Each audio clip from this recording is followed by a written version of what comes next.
मुंबई का एक लोकप्रिय टूरिस्ट अट्रैक्शन वीर माता जीजाबाई भोसले उद्यान। 1861 में बना ये उद्यान ऊंची इमारतों और भव्य अपार्टमेंटों के बीच मुंबई के मध्य में एक बहुत ही पीसफुल और हेवनली टूरिस्ट प्लेस है।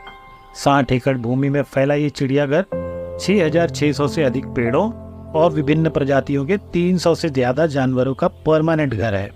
नमस्कार दोस्तों, ट्रैवल गांव की एक और नई वीडियो में आपका स्वागत है। अगर आप ट्रेन से मुंबई जू आने का प्लान कर रहे हो तो आपको बाईकला रेलवे स्टेशन पहुंचना होगा। बाईकला मुंबई का एक मेजर रेलवे स्टेशन है, इसीलिए इस रेलवे स्टेशन पर सेंट्रल रेलवे की सभी स्लो और फास्ट ट्रेनें रुकती हैं। बाईकला रेलवे स्टेशन पर उतरकर आपको ईस्ट साइड में यानी पूरब दिशा की ओर बाहर निकलना होगा। बाईकला रेलवे स्टेशन से मात्र 5 मिनट की वॉकेबल डिस्टेंस पर है मुंबई जू, तो आपको टैक्सी या बस से जाने की जरूरत नहीं पड़ेगी। रेलवे स्टेशन के पुल पर से ईस्ट साइड में सामने ही आपको ये वाला फ्लाईओवर यानी पुल दिखाई देगा। इसी पुल के नीचे से आपको रोड क्रॉस करके उस तरफ चले जाना है। ये आप देख सकते हैं, ये है बाईकला रेलवे स्टेशन और वो रहा सामने मुंबई जू, जिसे रानी बाग भी कहते हैं। ये है मुंबई जू का एंट्री गेट। अगर आप अपनी पर्सनल व्हीकल से आते हैं तो इसी गेट से आपको एंटर करना होगा और इस टिकट काउंटर से आपको पार्किंग टिकट मिल जाएगी।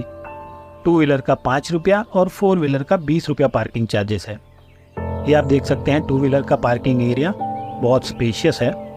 ये है 4 व्हीलर का पार्किंग एरिया, ये भी काफ़ी बड़ा है। ये है इस जू का टिकट काउंटर। वीकडेज में यहाँ कम भीड़ होती है, वीकेंड्स में भीड़ ज़्यादा होती है। अगर आप वीकेंड्स में आते हैं तो आप ऑनलाइन टिकट बुक करके यहाँ आ सकते हैं ताकि आपको लंबी कतार में ना लगना पड़े।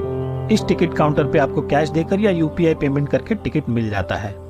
अगर आपने ऑनलाइन टिकट बुक किया है तो वो जो सामने आपको कियोस्क मशीन दिखाई दे रहा है, वहाँ से आपको अपना टिकट प्रिंट करना होगा। 3 से 12 साल के बच्चों का 25 रुपया, 12 साल से अधिक आयु वाले का 50 रुपया और फैमिली यानी हस्बैंड, वाइफ और 2 बच्चों का 100 रुपया एंट्री फीस है। 2 साल तक के बच्चों को, वरिष्ठ नागरिक और दिव्यांग जनों को फ्री एंट्री है। फोटोग्राफी के लिए प्रोफेशनल कैमरा ले जाना चाहते हैं तो 100 रुपया एक्स्ट्रा लगते हैं और वीडियोग्राफी कैमरा के लिए 300 रुपया एक्स्ट्रा लगते हैं। बात करें अगर मुंबई जू के टाइमिंग्स की तो बुधवार के दिन मुंबई जू बंद रहता है और बाकी के दिन सुबह 9:30 बजे से शाम 6 बजे तक ये जू खुला रहता है। ये है मुंबई जू के बाहर के कुछ बेहतरीन नज़ारे।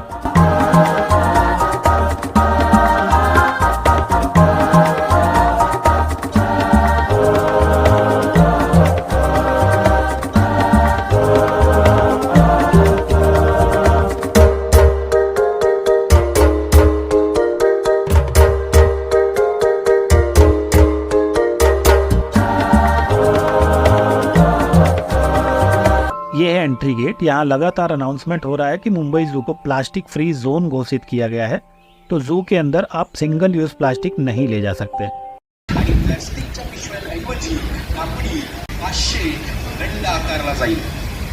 तो आप अपने साथ एक मेटल का वाटर बॉटल जरूर कैरी कीजिएगा। गेट के अंदर प्रवेश करते ही आप देख सकते हैं कैसे मनमोहक नज़ारे दिखाई देना शुरू हो जाते हैं। गेट के अंदर आते ही लेफ्ट साइड में बाईं ओर यह मैप लगा हुआ है, तो मैं इस मैप का एक फ़ोटो खींच लेता हूं ताकि एक भी जगह मुझसे मिस ना हो और मैं इस जू को ठीक से एक्सप्लोर कर सकूं। मैप के ठीक बगल में ही ये एक पुराना सा तोप रखा हुआ है। आपको इसी तोप की तरफ से जू को घूमना स्टार्ट करना है। नंबर 1 पर है एलिफेंट यानी गजराज। मैप के अनुसार श्री गणेश करना होगा सर्वप्रथम गजराज के दर्शन के साथ। यहाँ पर जगह जगह ऐसे साइन बोर्ड्स लगे हुए हैं ताकि हमें इस जू को ठीक से घूमने में कोई परेशानी ना हो। वो रहे गजराज, बहुत दूर है, ठीक से दिखाई भी नहीं दे रहे हैं। काफी धूप है इसीलिए शेड के अंदर आराम कर रहे हैं। हाथी देखने के बाद थोड़ा सा आगे आते ही यहाँ पर पीने का पानी और टॉयलेट की व्यवस्था है। दूसरे स्थान पर है लायन यानी शेर। पिछली बार मैं दिसंबर 2021 में आया था, तब भी यहाँ कमिंग सून लिखा था। आज है 8 अप्रैल 2024, आज भी कमिंग सून लिखा हुआ है। नंबर 3 पर है वुल्फ, जिसे मराठी में लांडगा और हिंदी में भेड़िया कहते हैं। ये भी अभी वेटिंग लिस्ट में ही है। चौथे नंबर पर है स्लॉथ बेयर यानी भालू, जिसे मराठी भाषा में अस्वल कहा जाता है। ये आप देख सकते हैं सेल्फी पॉइंट बना हुआ है, मोगली के पास बैठकर सेल्फी लिया जा सकता है। काफी रिष्ट पुष्ट भालू है, काफी बड़ी आकार के भालू हैं। इस पिंजरे में कुल 2 भालू हैं। एक वो आप सामने देख सकते हैं और दूसरा मैं आपको दिखाता हूँ, वो देखिए पेड़ के ऊपर बैठा हुआ है।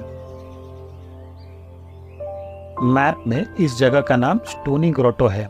ये है मुंबई जू का बैंड स्टैंड। मैप में इसका नाम बैंड स्टैंड लिखा हुआ है। बड़ी अच्छी सी जगह है और अंदर बैठने के लिए काफ़ी कुर्सियाँ भी लगी हुई हैं। यहाँ बाहर भी बहुत सारी कुर्सियाँ हैं, यहाँ बैठकर कुछ देर आराम किया जा सकता है। नंबर 5, नंबर 6 और नंबर 7 तीनों बगल बगल में ही है। नंबर 5 पर है लेपर्ड यानी तेंदुआ और नंबर 6 पर है स्ट्राइप्ड हाइना यानी धारीदार लकड़बग्गा। टाइगर टेरिटरी भी ठीक इसके सामने ही है और वो पहले दिखता है, लेकिन मैं लाइन से इस जगह को एक्सप्लोर कर रहा हूँ, तो मैं पहले नंबर 5 और 6 और 7 को देखूंगा। यहाँ लाइव बहुत ही शानदार दिख रहा है ये लेपर्ड, पर हाथी की तरह ये भी धूप से दूर एकदम कोने में बैठा हुआ है।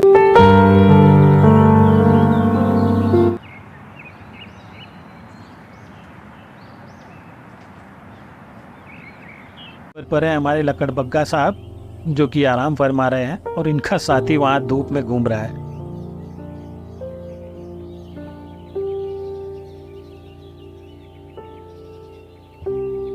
नंबर 7 पर है सियार अर्थात चतुर प्राणी। जहां बाकी के लोग आराम फरमा रहे थे, वहीं ये शायद इस कैद से निकलने की जगह ढूंढ रहा है।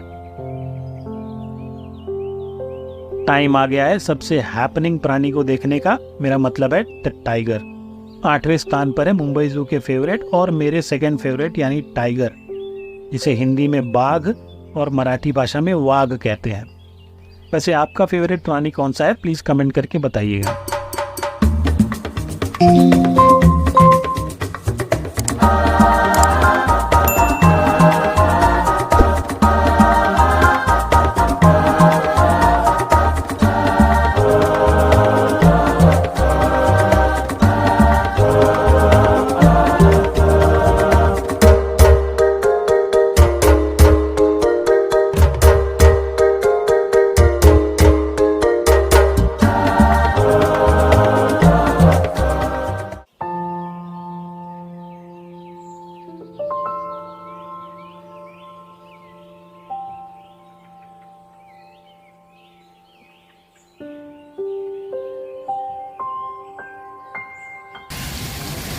टाइगर टेरिटरी से हिप्पो तक जाने वाले रास्ते के बीच में ये है कैफे वाइल्ड।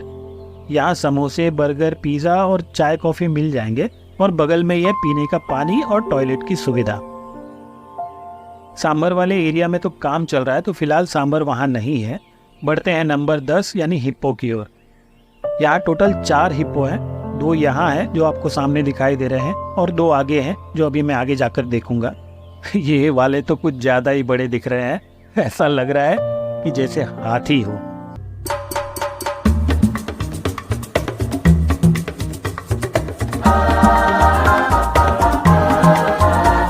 बड़े वाले हिप्पो के पास ही लेफ्ट साइड में ढेर सारे बंदरों को भी रखा हुआ है। इनमें से कुछ बंदर नेपाल, अफगानिस्तान और श्रीलंका जैसे देशों से यहाँ लाए गए हैं। अगर बंदर, लंगूर, स्पॉटेड डियर और बारहसिंगा को पास से खुले में देखना हो तो आप बोरीवली नेशनल पार्क जा सकते हैं। वहाँ ये सब आपको एकदम पास में दिख जाएंगे, वो भी खुले में। अभी पिछले हफ्ते ही मैंने बोरीवली नेशनल पार्क का वीडियो पोस्ट किया है यूट्यूब पर, तो अगर आपने नहीं देखा तो एक बार ज़रूर देखना। चलिए अब बढ़ते हैं व्यू पॉइंट नंबर 11, नंबर 12 और नंबर 13 की ओर। वो रहा स्वॉम्प डियर यानी बारहसिंगा, काफी दूर है।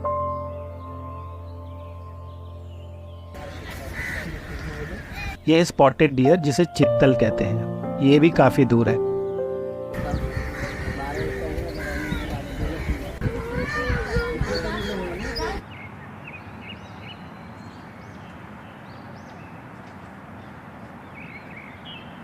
मैप में इसे रोज गार्डन नाम दिया गया है। बहुत ही खूबसूरत है और व्यू भी बहुत अच्छा है।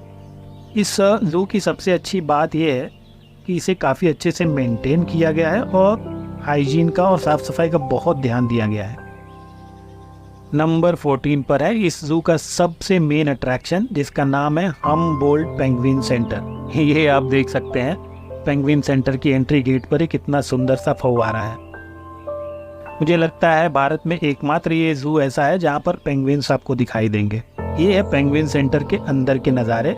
मुझे याद है यहाँ पहले फोटोग्राफी और वीडियोग्राफी अलाउड नहीं था, मगर आज कोई मना नहीं कर रहा है, तो आज बढ़िया से वीडियो बनाएंगे, आप यहाँ भी सेल्फी ले सकते हैं। इनक्रेडिबल, मनमोहक दृश्य। इस जीव को देखने के लिए तो अंटार्कटिका और पता नहीं कौन से देश में जाना पड़े। ये शायद भारत का एकमात्र जू है जहां आपको पेंगुइन्स देखने को मिलेंगे, वो भी मात्र 50 रुपए की एंट्री फी देकर।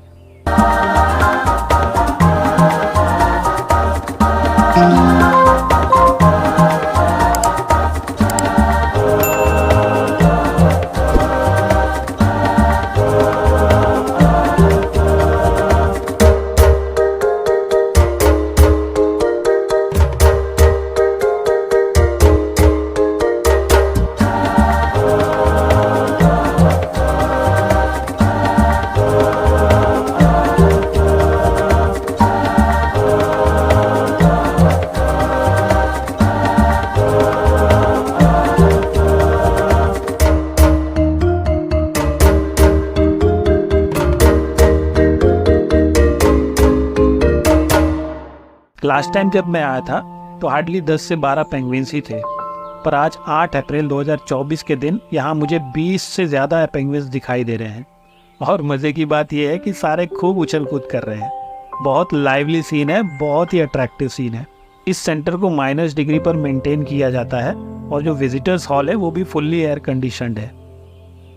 जू विले फूड कोर्ट, पेंगुइन सेंटर से बाहर निकलने का एकमात्र रास्ता आपको इस फूड कोर्ट से होकर ही बाहर निकलना पड़ता है।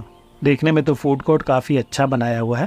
यहाँ पर खाने के भी बहुत सारे ऑप्शंस दिखाई दे रहे हैं, जैसे कि South Indian dishes, Mumbai street foods, thali और पूरी सब्जी जैसी डिशेस भी हैं, pizza, pasta, French fries, Chinese food, चाय, coffee, cold drinks, ice cream, cakes, pastries और भी बहुत कुछ। और सबसे अच्छी बात, पीने का पानी यहाँ भी फ्री है। ऑब्वियसली यहाँ भी सिंगल यूज प्लास्टिक अलाउड नहीं होगा।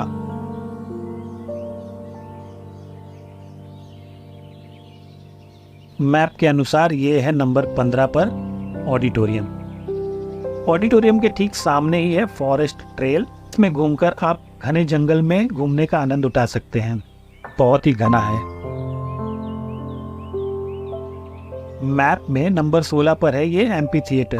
ये ऑडिटोरियम के ठीक बगल में है। यहाँ पर ढेर सारे अलग अलग किस्म के पौधे रखे हुए हैं जो देखने में तो बड़े प्यारे हैं, लेकिन यहाँ अंदर जाने नहीं दिया जा रहा है। तो हम बढ़ते हैं नंबर 17 की ओर, जो कि है बर्ड्स पैराडाइज। आप देख सकते हैं बर्ड पैराडाइज के ठीक ऑपोजिट में ये चिल्ड्रंस पार्क है, बच्चों को खेलने कूदने के लिए बाल उद्यान।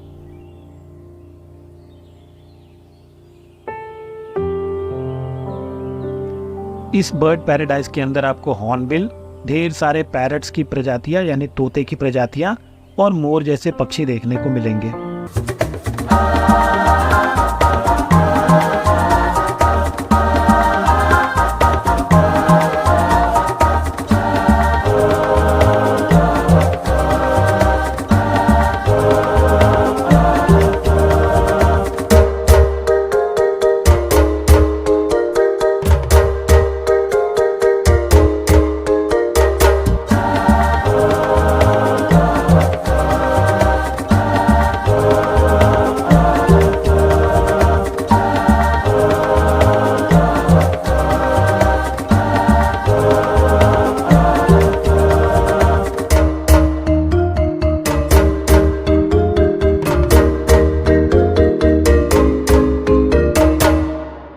यहाँ पर बहुत ही प्यारे प्यारे और छोटे छोटे पानी में तैरने वाले और जमीन पर चलने वाले कछुए हैं। ब्यूटीफुल।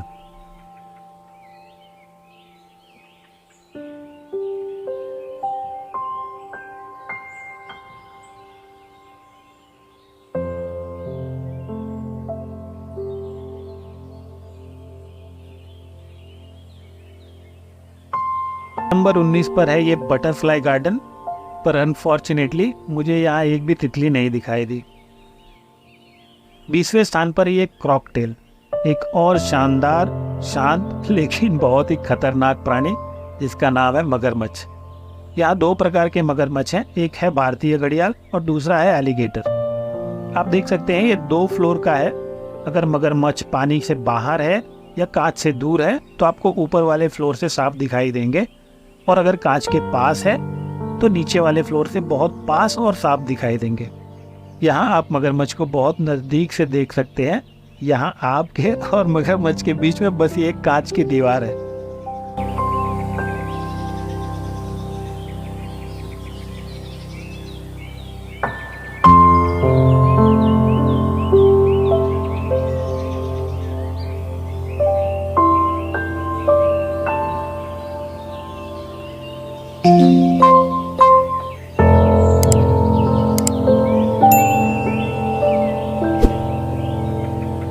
नंबर 21 पर है ओटिस, जिसे मराठी में पान मांजर और हिंदी में ऊद बिलाव नाम से जाना जाता है, पर ये सेक्शन भी खाली है। यहाँ ओटिस अभी फिलहाल नहीं है।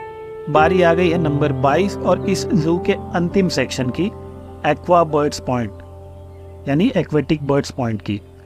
एक्वेटिक बर्ड्स, जिसे मराठी में पान पक्षी और हिंदी में जलीय पक्षी कहा जाता है। बहुत बड़े बड़े पक्षियाँ हैं। हो सकता है वीडियो में आपको काफ़ी छोटे दिखाई दे रहे हों, मगर वास्तव में इनका आकार बहुत बड़ा है।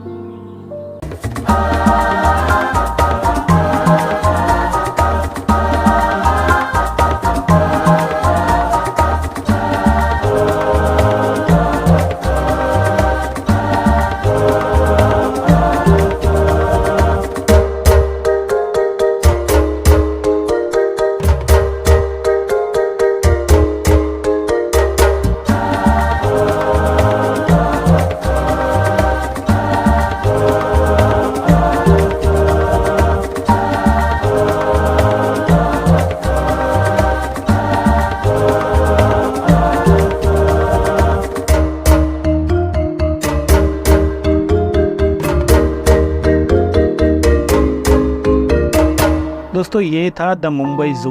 60 एकड़ के इस जू को ठीक से घूमने में आपको कम से कम 3 से 4 घंटे लगेंगे और काफ़ी थकान भी होगी और प्यास भी लगेगी। तो विदाउट फेल आप अपने साथ एक मेटल का वाटर बॉटल ज़रूर कैरी कीजिएगा। यहाँ पीने के पानी की व्यवस्था जगह जगह पर है और यहाँ पर बिस्लरी पानी नहीं बिकता है, क्योंकि सिंगल यूज़ प्लास्टिक यहाँ पर अलाउड नहीं है। दोस्तों, मैंने पूरा प्रयास किया है कि यह वीडियो आपके लिए यूज़फुल हो। यह वीडियो आपको कैसा लगा कृपया कमेंट करके बताएं। अगर वीडियो अच्छा लगा हो तो एक लाइक ज़रूर करें। अगर आपको हमारे ट्रैवलिंग वीडियोस पसंद आते हो तो आप हमारे चैनल को सब्सक्राइब भी ज़रूर करें। तो इस वीडियो में इतना ही। अभी चलते हैं, फिर मिलते हैं कुछ नए रास्तों पर एक नई मंजिल की ओर। तब तक के लिए take care, good bye, Vande Bharat, Vande Mataram, हर हर महादेव।